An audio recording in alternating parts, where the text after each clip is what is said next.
மாண்புமிகு முதலமைச்சர் அவர்கள் அவரோ அவருடைய அலுவலகத்திலிருந்தோ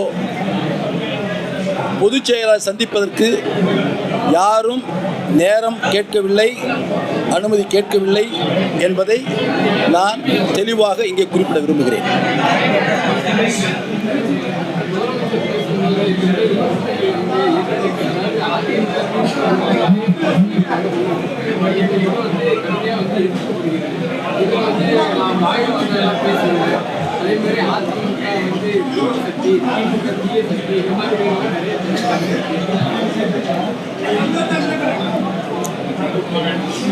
தமிழ்நாடுடைய மாண்புமிகு முதலமைச்சர் அவர்கள்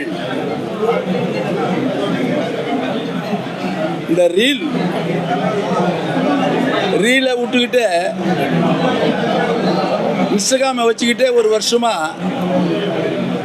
இவர் சினிமாவில் போடுற ஸ்டண்ட் மாதிரியே காட்டி காட்டி உணர்ச்சிகளை தூண்டிவிட்டு இளைஞர்களை தன் பக்கம் இழுத்திருக்கிறார், இளம் யுவதிகளை தன் பக்கம் இழுத்திருக்கிறார்.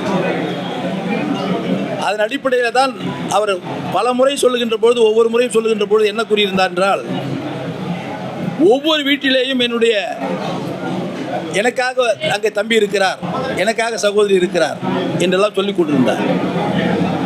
இப்படி இன்ஸ்டாகிராமிலேயும் ரீலிலேயும் அவர்கள் உணர்ச்சிகளை தூண்டி ஏதோ ஒரு மாய தோற்றத்தை மனதிலே உருவாக்கி அவர்களோடு மட்டும் நின்று விடாமல்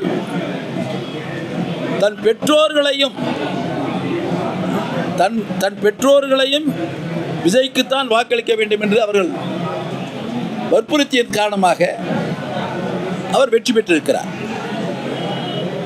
இந்த வெற்றி என்பது திரு விஜய் அவர்கள் செய்த சமூக தொண்டிற்கோ கிடைக்கவில்லை, அவர் இந்த சமூகத்திற்கு செய்த சேவைக்கோ கிடைக்கவில்லை, அல்லது இந்த சமூகத்திற்கு செய்த தியாகத்திற்கோ கிடைக்கவில்லை.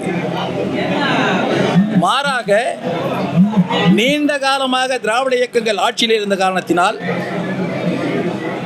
ஒரு குறிப்பிட்ட சதவீத வாக்காளர்கள் ஒரு மாற்றம் இருக்க வேண்டுமே என்று வாக்களித்திருக்கலாம்.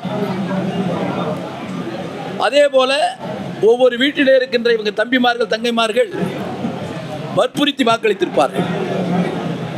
அப்படி முதலமைச்சரானவர் தான் இன்றைய முதலமைச்சர் மாண்புமிகு திரு விஜய் அவர்கள்.